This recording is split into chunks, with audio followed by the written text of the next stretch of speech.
Bom dia a todos, que a paz do nosso Senhor e Salvador Jesus Cristo esteja contigo, meu irmão e minha irmã. A mensagem de hoje tem como título Plantando a Semente. E nós vamos abrir a Bíblia Sagrada no Evangelho de João, capítulo 12, versículo 24, que diz assim: em verdade vos digo, se o grão de trigo caindo na terra não morrer, fica ele só, mas se morrer, dá muito fruto. Repetindo. Em verdade vos digo, se o grão de trigo caindo na terra não morrer, fica ele só, mas se morrer, dá muito fruto. Com isso, nós vemos que a semente para dar fruto, em primeiro lugar, deve ser plantada e, em segundo, não deve ter nenhuma outra utilidade.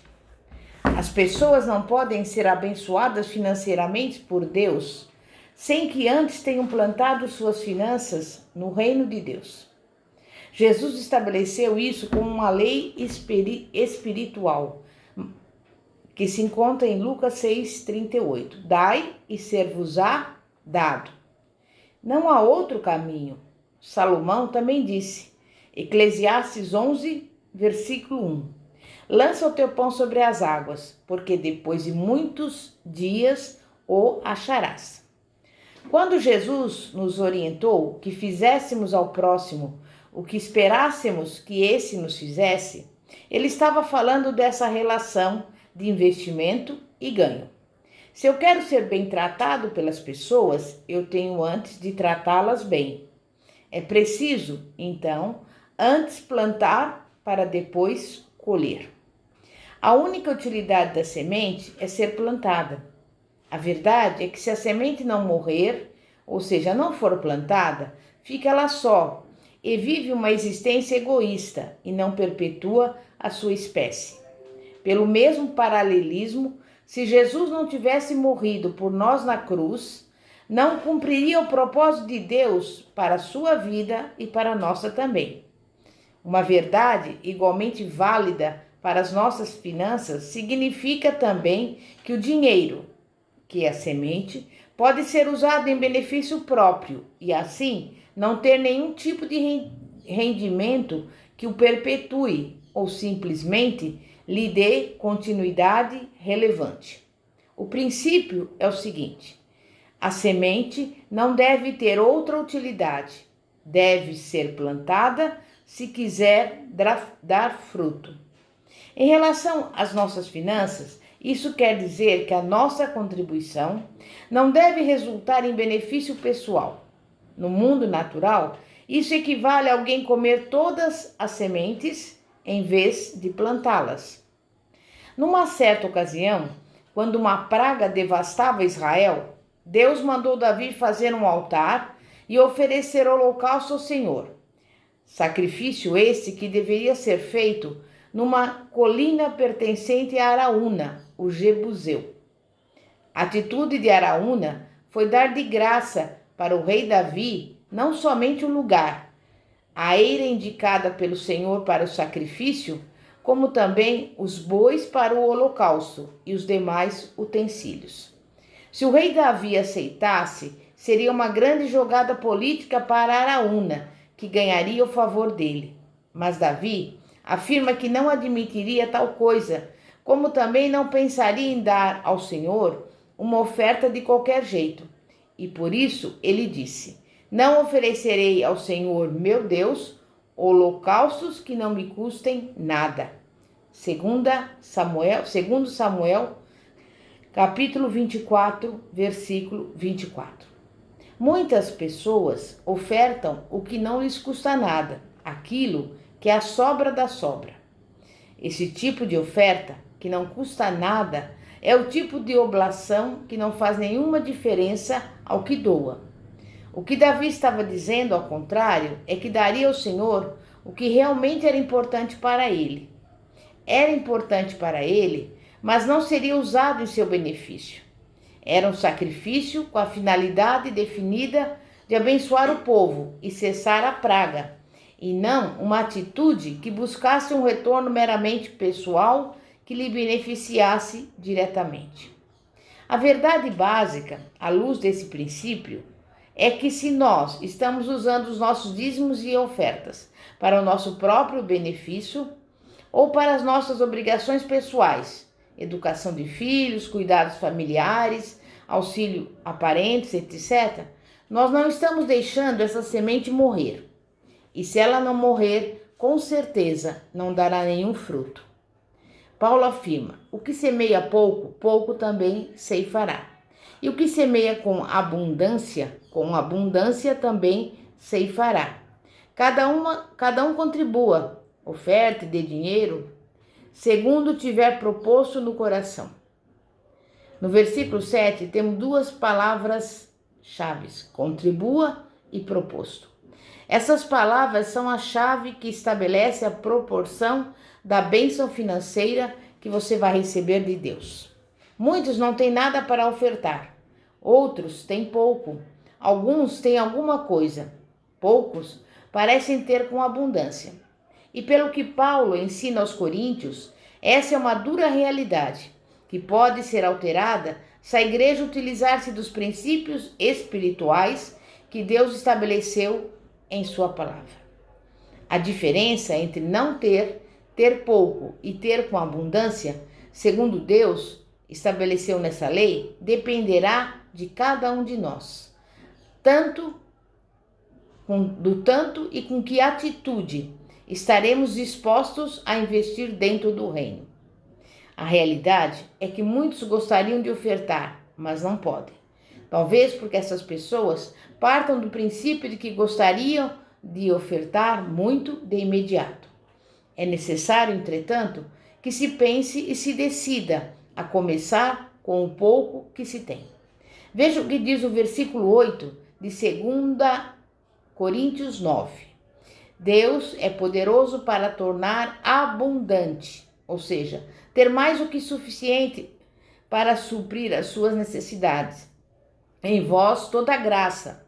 A graça de ter está inclusa aqui, a fim de que tendo sempre, tem gente que não tem nunca, em tudo toda suficiência, superabundez em toda boa obra. Mas que boa obra é essa? Veja a resposta no versículo 9. Conforme está escrito, espalhou, ou seja, plantou a semente, espalhando no solo, deu. A bem da verdade, ninguém dá o que não tem, e nem mais do que tem. A insuficiência financeira jamais será quebrada a partir de qualquer atitude de imobilismo, de deixar as coisas nas mãos de Deus e não fazer nada. Com a ajuda de Deus, como nosso parceiro, é possível quebrarmos o ciclo da insuficiência financeira. Quando a Bíblia afirma somos cooperadores de Deus, em 1 Coríntios 3,9, isso quer dizer que há uma operação conjunta, uma parceria na ação. Há, porém, coisas que estão subordinadas à ação de Deus, sobre as quais não temos nenhum poder. Mas há coisas sobre as quais temos que dar a nossa contribuição e fazer alguma coisa. É sobre isso que estamos falando. Devemos concordar que ainda não há abundância na vida da maioria dos servos de Deus. Há insuficiência por toda a parte. Da mesma forma, torna-se necessário quebrarmos o ciclo da insuficiência que insiste em conviver com os servos de Deus em todos os lugares. Vejamos alguns princípios que nos ajudarão a quebrar o ciclo da insuficiência. Ter fé de que Deus somente pode, mas também quer nos abençoar financeiramente. Muitas pessoas pensam e creem que Deus nos quer pobres e necessitados. Por isso, não estão dispostas a crer que Deus quer abençoá-las para viverem a vida com abundância que Jesus falou que nos daria. Para quebrarmos o ciclo da insuficiência, é necessário, primeiramente, ter fé de que Deus quer nos abençoar. Ele deseja nos abençoar para que sejamos canais de bênçãos para outras pessoas e para a expansão do reino. Em segundo lugar, plantar uma promessa de oferta em fé. Quando falamos de promessa de fé, Para quebrar o ciclo da insuficiência, partimos do princípio de que estamos tratando com pessoas que ainda não dispõem de recursos abundantes. A verdade é que você ainda não tem em abundância. Então, pelo menos a princípio, não tem nada a perder. Aliás, só tem a ganhar. Você não tem que esperar até ter muito para começar a dar a sua oferta generosa. Generosidade não depende do montante, mas da atitude que começa com a boa vontade em relação ao que se tem. Em terceiro lugar, supondo que você não tem recursos, que esteja, por exemplo, desempregado, sem dinheiro, ou qualquer outra situação que possibilite você investir na obra de Deus. Você, porém, não quer que essa circunstância se perpetue na sua vida e quer mudar isso, a fim de que possa prosperar financeiramente diante do Senhor e de todos. O seu único recurso é a fé, no caráter e na bondade do Senhor. Faça um voto ou aliança com Deus, a partir do que você espera ter. O caso bíblico clássico de alguém que fez um voto com Deus, quando nada tinha em que se fiar, a não ser na fé de que Deus o supriria de tudo na sua jornada, é o exemplo de Jacó. Mesmo sem ter nenhum recurso naquele momento, Jacó pôde não somente exercer a sua fé em Deus provedor, baseado na promessa de ser dizimista, como também em sua dependência, admitir e aceitar a soberania de Deus sobre a sua vida, e isso fez para ele toda a diferença. Quando retornou para sua casa, 20 anos depois, e se encontrou com Esaú, seu irmão, fez as pazes, deu a ele muitos presentes e declarou: Deus tem sido generoso para comigo e eu tenho fartura.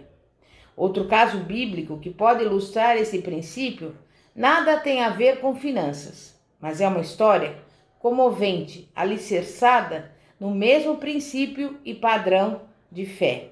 Ana era uma mulher estéril. Mesmo assim, fez um voto.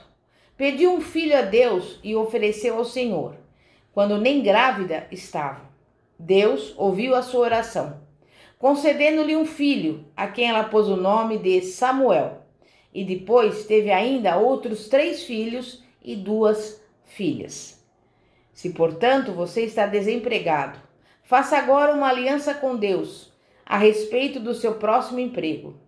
Consulte o seu coração diante do Senhor. Tome uma decisão pela fé e espere no Senhor.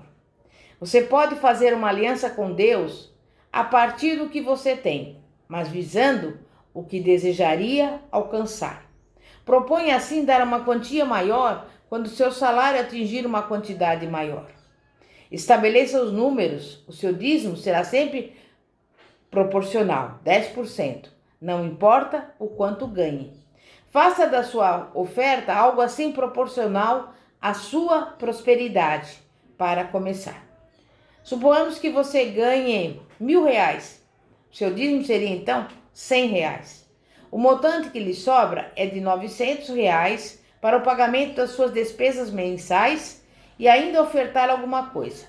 Qual seria o seu voto? Por exemplo, quando a minha renda atingir R$1.500, vou devolver o dízimo de R$150, 10%, e contribuir com uma oferta de mais 10%, 150, num total de R$300. E você passaria a viver com uma renda de 1.200.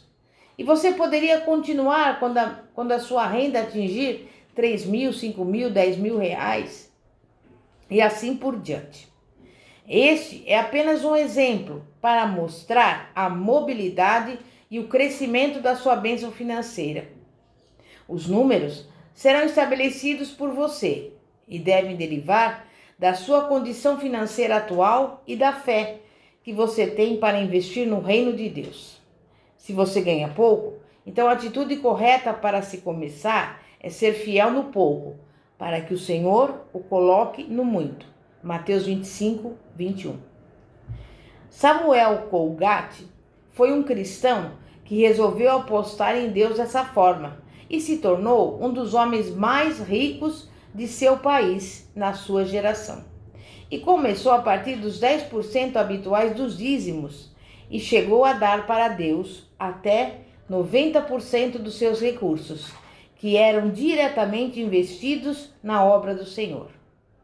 David Rockefeller fez doações de milhões de dólares para fundos de investimento da educação em vários países pobres, além do que foi o maior contribuinte individual da sua igreja, o que favoreceu a construção de milhares de templos em seu país. Esses homens tiveram fé para agirem dessa forma, mas cada um de nós deverá se guiar na proporção da fé que tiver. Em nome de Jesus. Vamos orar. Santíssimo Deus e poderoso Pai, Pai do nosso Senhor e Salvador Jesus Cristo. Pai, é a Tua palavra que diz que só veio nos trazer vida e vida em abundância. E sabemos que o Teu propósito é nos abençoar. E nós estamos aqui nesse dia de hoje apresentando a Ti, Pai, essa oração, porque sabemos que muitas vezes passamos por lutas, dificuldades, privações ou até pouca condição financeira. Mas nós, a partir de agora, nós vamos seguir os princípios espirituais da Tua palavra, Pai, em relação à nossa vida econômica.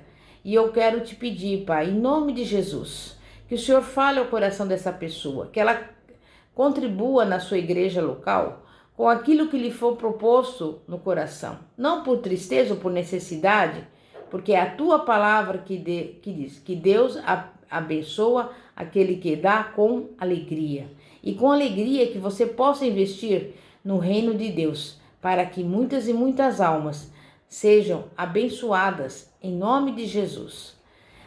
Aqui é a Bispa Fátima, da Igreja Evangélica Apostólica Poder de Cristo, situada na Avenida Ouro Fino, 2212, Bosque dos Eucaliptos, São José dos Campos. E eu tenho a certeza que toda sorte de bênçãos serão derramadas sobre a sua vida. Não porque você queira, ou precise ou necessite, mas é porque a palavra de Deus é que nos garante, em Efésios 1:3, que toda a sorte de bênçãos serão derramadas sobre as nossas vidas, em nome de Jesus. E eu profetizo essa palavra na sua vida. E também profetizo Efésios 3:20, que Deus é poderoso para nos dar infinitamente mais do que pedimos ou pensamos, em nome de Jesus. Amém e graças a Deus. Glória a Deus.